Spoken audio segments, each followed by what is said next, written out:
I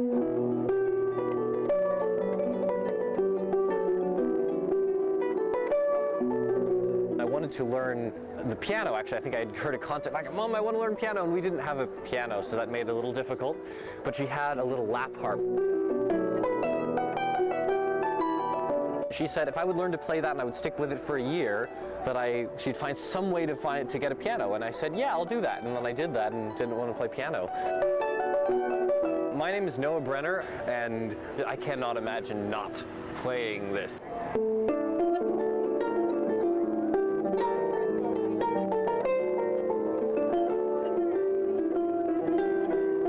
For the longest time, I was basically the harp player I knew, and that was it. And so I had to look a while to find a place where I could actually study this instrument. And then Eugene became home, and so I'm still here.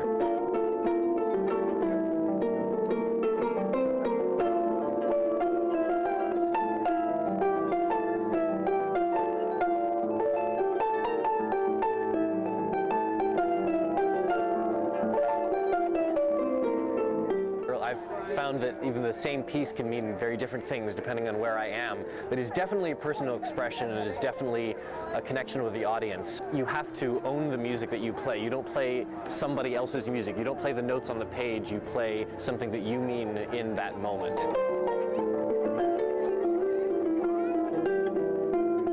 You're connected directly to what you're playing. You're actually plucking the strings.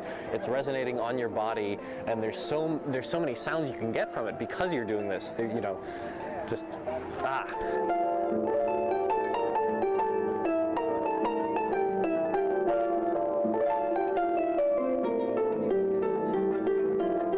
So many people see the harp, and it's like it's this thing that's very far away and distant from their reality. And I would like people to see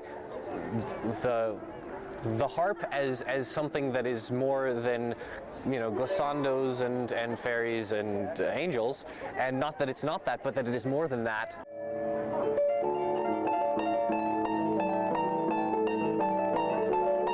Sometimes I'll run into people I haven't talked to for a while. So, you still playing the harp? It's like, what else would I be doing?